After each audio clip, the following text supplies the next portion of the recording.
Good evening, everyone. Thank you so much for joining us. I am pleased to have with us both Janel Strachan as well as Viatkus. And I'm just going to take a moment to turn them back on and I will introduce them.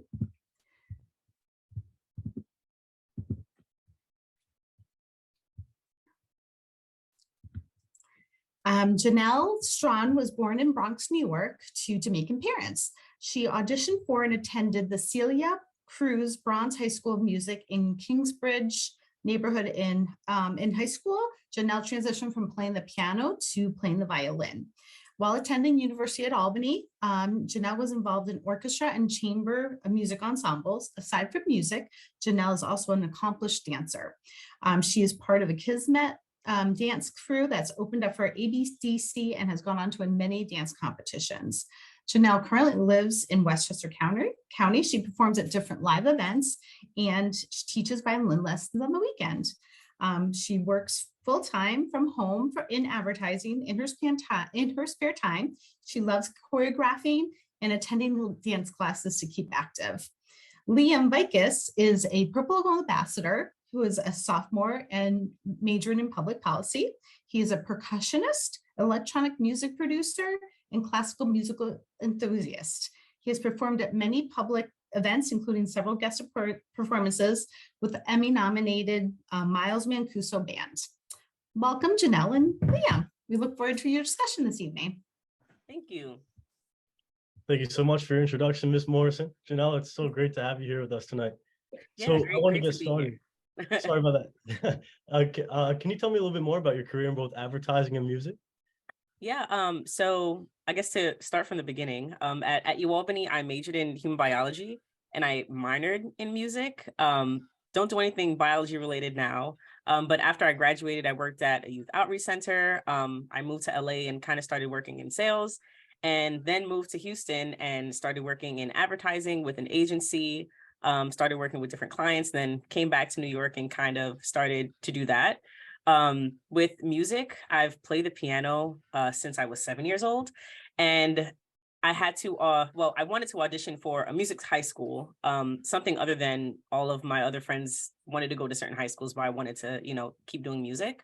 I had to audition on piano, but I also had to learn a different instrument. And I just chose violin. The conductor of their orchestra kind of auditioned me. So that's kind of how that all started. That's fantastic. So how do you incorporate dance into your everyday life? Yeah, so if there's one thing about me, I just love to dance. That's just my thing.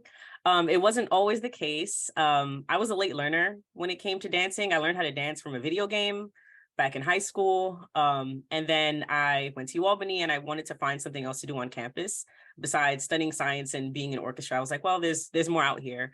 So I ended up joining two different dance teams. I joined under construction dance team and then Nemesis dance crew. It helped me get out of my shell a lot. And I think it kind of helps in terms of performing and just being able to be on a stage, not be nervous, and you're kind of put out there all the time on campus because everyone wants you to perform at different events. So dance is just something that's always been around. It's taken me on to dance at conventions, get scholarships there, go to LA, be in different dance studios, be around some really important people. But yeah, big part of my life. Absolutely. So what made you decide to come to UAlbany as a high school student? Yeah, so I was a high school sophomore when I knew for a fact that UAlbany was the place to go. I had a close friend whose older brother went to UAlbany, actually. And that was like the first school I really kind of heard about. And even when I was doing my research, I knew I wanted to attend a SUNY school.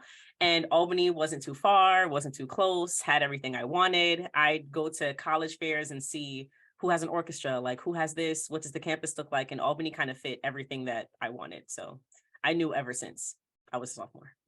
Interesting. So when you were a student, where was your favorite place on campus? Do you have a favorite place that you like to study? Yeah, so my favorite place on campus was the podium. Honestly, I feel like all my best memories were just on the podium, podiating. But my favorite place to study was the science library. That's if I'm studying by myself and it's like a serious study session where I actually have to get stuff done because it's so quiet. But if I was in a group with like my friends and we just wanted to, get some homework done, we'd go to the main library. You didn't have to be as quiet there. So the science library for sure was my favorite place to actually study. Gotcha. That's one of my favorites as well. Yeah. So what is your most memorable experience at UAlbany? So my most memorable experience, it was when I was on e-board for Nemesis Dance Crew. And there's an annual dance competition that happens every year. I think that this year it's happening on Saturday again. So everyone watching and listening, like definitely go attend that. But I was on e-board as outsourcing director, and I was in charge of like getting the dance teams to come up from the city to kind of compete for, a grand prize, getting everyone together, getting sponsorships, getting people in for raffles and stuff like that. I love that because at the end of it, you see what kind of impact it has on the campus and the community. And that's my favorite memorable experience at UAlbany. Wow, that's fantastic. So do you have a particular moment in your life that made you want to pursue music? Yeah, so I was in high school. I was about to go to high school, and everyone wanted to go to a specific high school, but I really wanted to keep doing music. So I convinced my parents to kind of let me audition for a music high school. There are a few in New York City, but mine just happened to be in the Bronx, Celia Cruz Bronx High School of Music. And that's when I knew I wanted to just take it a little bit more serious. Like, yeah, I do lessons, but I kind of want to do this for real now. And when I was in high school, I was getting, certain awards and just doing really well. So that's when I knew I wanted to like minor in it at UAlbany and to seriously take it serious after graduating college. I would join community orchestras and then kind of just started playing things that weren't classical music. So that's when I kind of incorporated playing R&B music on the violin, hip hop, reggae music, just and anything that people kind of wanted me to play for events. That's kind of how I transitioned there, but I slowly kind of made it more of my thing. Gotcha. So how did you build your business as a violinist? Yeah, I kind of started late, I guess. I thought it was a little sacrilegious to not play anything classical because that's just who I am. Like I grew up in an orchestra. I grew up going and playing these recitals and just classical music, period. So I didn't even think that that's something that I wanted to pursue and play for events and stuff. But it was when I moved to Los Angeles and COVID hit. I feel like it kind of made everyone think about what they really wanted to do, and like what else they wanted to do in their everyday life. I used an app, it's called Thumbtack. And I don't know, some people that are watching may have used this before to like find people to mount their TVs or shelves or something like that. But people can go there to look for like wedding DJs and wedding pianists and cellists and violinists. So I kind of started there just to kind of feel out, okay, like who in the area needs a violinist for something. And then I ended up getting a lot of business in Los Angeles. And when I moved to Texas shortly after, even more. At the time, Houston was kind of more open than everywhere else in the country in terms of COVID regulations. So I was able to play at more events. More events were allowed to happen. I know weddings usually had a cap. People couldn't have weddings for a while, but I was able to kind of start building there. And then word of mouth just kind of got around. People saw me playing at events. They found me on Instagram, and it just kind of blew up from there. Gotcha. So I know you mentioned COVID, and I also know Yeah. that many industries had to pivot during the COVID-19 pandemic. So Mhm. as a musician and a marketing professional, what are some things you had to do to adjust to continue to be successful? Yeah, so there's a running joke. Well, my family's Jamaican, and they always say Jamaicans have at least 3 jobs, and I'm honestly no exception there. So it's always self-preservation and like, okay, what else do I need to do like to be okay, right, in this kind of industry? But something I've realized is that advertising is something that is never going away. Sometimes some clients might spend less, but they never completely stop their spending. You scroll on Instagram, I'm sure you get hit with like targeted sponsored ads for something that you may have said or thought about 2 days ago or something. But COVID kind of put it into perspective for me, what I wanted out of a career, what I'd be happy doing. And then adding something else that's more than a hobby, because violin became more than a hobby once, I'm starting to play more events and, making money from it. So kind of had to pivot there, but I feel like I found my niche for sure. Gotcha. So can you share with me how you use your knowledge as an advertising and media professional to promote your work as a violinist? Yeah. I use a lot of different a lot of different methods. I'm sure I could do more of certain things, but definitely starting with Thumbtack, that was good for my geographic region. So I didn't have to travel much at first playing events. And then playing songs that I kind of liked on violin and then putting it on Instagram, then people will find you from a hashtag. Or if they're just searching for a violinist, they kind of find you. And then networking helped a lot. There's a lot of violinists in Texas that we kind of just keep it in the circle of, if I'm not available, you are, okay. And now you're on this event.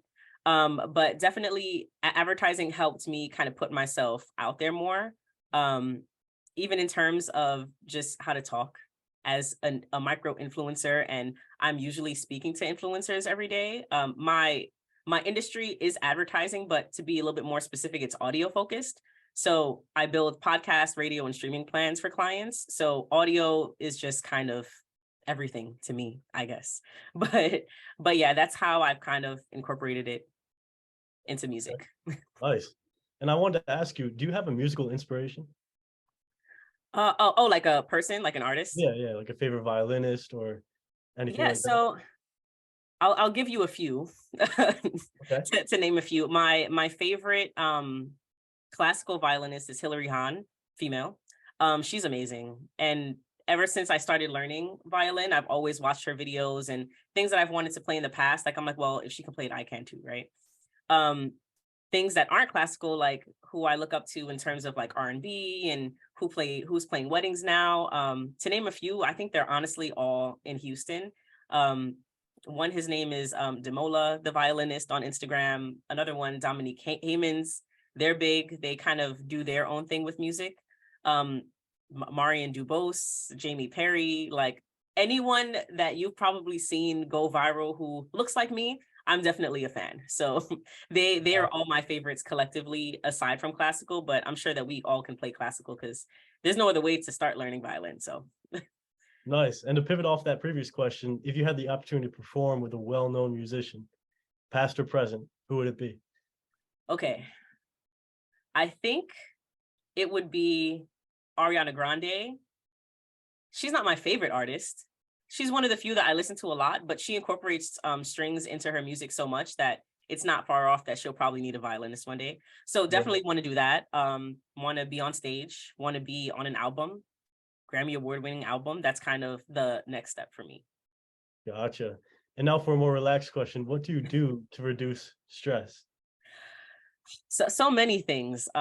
First is probably scrolling on TikTok. I'm sure that all of us have a bad habit of doing that. It's hard not to. But honestly, going to the gym a little bit more, mental wellness, right? That helps. Video games helps a lot too. I love playing The Sims, love playing Call of Duty, love all of it. So that definitely relaxes me so that you can just kind of take your mind off of work and anything that kind of stresses you out. Anything that's not work related is probably good for you. So.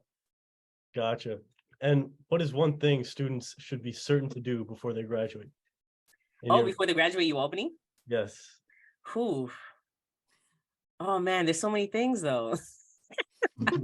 I'm thinking of all the events that I didn't get to go to. Like, I think it's like Tulip Fest or Lark Fest. I don't know, something like that. Like, they should probably go to that. I never was able to. On their 21st birthday, they should go to Bombers. And and yeah, I think that's really it. Those are all the things that I wish I did at the time and didn't. Gotcha. Thank you. And one last question. How can people attend your events or hear you perform?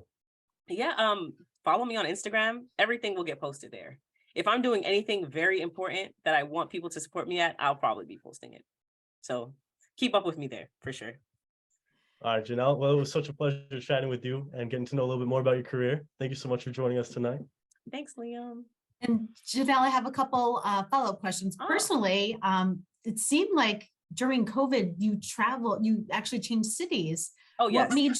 What made you decide to do that? Like in such a trying time when the rest of us I was like not barely going to the grocery store. I can't imagine like moving to another city. Yeah. So to give like a little background on it, I moved from New York to Los Angeles in 2019, early 2019. So I was there when COVID hit. Okay. So yeah, so I think it hit in New York a little quicker than everywhere else. So we kind of saw that coming out there. LA changed completely. Like it wasn't the city it was before at all. Mm. And I think there was like a mass exodus of people that just left California to specifically go to Texas. Okay. Yeah, like a lot of businesses. Elon Musk went to Austin, so a lot of people just ended up moving there. I have family there, thank goodness. So that was another reason why I did end up moving, and just for different change of pace. You know, I've never lived in other cities but New York, so moving around felt nice at the time, but definitely missed New York so much. I'm back again. Yeah. No place like New York, yeah, at all. And are you finding that the events and things like obviously I do alumni events, but are you starting to see that that's starting to pick up a little bit? Like people are starting to do more, not just weddings, but anniversary parties and social events. And you've seen that pretty much. I mean, we are definitely here in the capital region, but. Yeah, honestly, ever since I moved to Houston in like late 2020, events were kind of picking up in general. So Okay. people, all the weddings that couldn't happen during 2020. Yes, right. That was like a big backup, right? Yeah, and then everyone, they had their birthday at home, right? So they didn't have much to celebrate. So now they want to do something great. They want a violinist. Yeah. So those pick up a lot of in-home private things. Some people want to surprise their spouse or their significant other with like a masseuse and a chef and a violinist. So that happens a lot. That sounds lovely. Yes. It's relaxing. I have a couple questions on here. So from Tina and Euro, for her first comment, their first comment was, I wouldn't have ever thought of Thumbtack to find a musician. Brilliant. Yes. And then what types of clients do you work with? Oh, in advertising or? It doesn't say advertising or music. Oh, I guess I'll say both. So in my current job, I work at Group M. And I think they're one of the biggest agencies in the world. We have different headquarters all around everywhere. And there's one in the World Trade Center in New York. Some of my clients are like Walgreens, Trojan, Peacock TV, Paramount Pictures, Audible, Airbnb. So a lot of big names there. So their plans are always very interesting. In terms of playing violin, it's honestly just a lot of working class, middle class people that are trying to do stuff. I've played for museum openings. I've played for fashion shows. People have had dinners where there's a panel and like I'll play for like the first hour where people are kind of walking in. So honestly, just really anyone. No great big names yet, but maybe they were and I just didn't know. that probably has happened. Probably. And I just didn't know. Yeah. And where was your favorite place to practice on campus? Oh, that's a good one. Because you can't do it in the room, right? You can enjoy your roommate. But what's nice is that the violin has a mute, like you can buy a mute so that if you put it on and you practice, no one can really hear you that much, but it's still annoying, right? But there are practice rooms in the Performing Arts Center. No one uses them unless they actually take classes there or they play an instrument there, then they know that they're there. But that's the only other place that I could practice. I couldn't practice anywhere else. Yeah, well, that's good to know. Mm-hmm. And then Kimberly Emmanuel says, hey, Janelle, will you play my wedding? Yes. Kimberly. Yes. And it's funny. Go find her. I've already played at a UAlbany wedding. Oh, awesome. Coming back to New York. Yeah, I played and they both went to UAlbany, and then a proposal, they both went to UAlbany. So oh, that's great. Yes, a lot of UAlbany love. I'll play for all of it. Yes. Well, we just loved your Instagram video when you were here on homecoming. I'm sorry I missed meeting you in person, but I did get to see your video, so that was great. Your Instagram reel, so that was great. Good. Thanks for doing that. Well, thank you. I think that's all the questions we have. I just wanted to again thank both Liam and Janelle for joining us this evening, and also just wanted to let you know that we have a couple other of these going on this week. And you can follow along. They are called our Great Danes Connect, and you can follow along on UAlbany Alumni social media to see who else we've got going on. And Janelle, I'm definitely going to keep you in mind the next time we have an event. Oh yes, I'll be up in Albany this weekend. For like, yeah. Do you travel Albany a lot? I've been gone for so long, so it feels like you kind of miss it a little bit. But homecoming, I never actually went to like be a proper alumni. And then the same thing with our annual show. I'm like, well, I want to come up again. I'm here. I'm close. Great. Well, thank you. We look forward to seeing more of you. So thank you everyone for joining us. Have a wonderful evening. Thank you again, Janelle and Liam.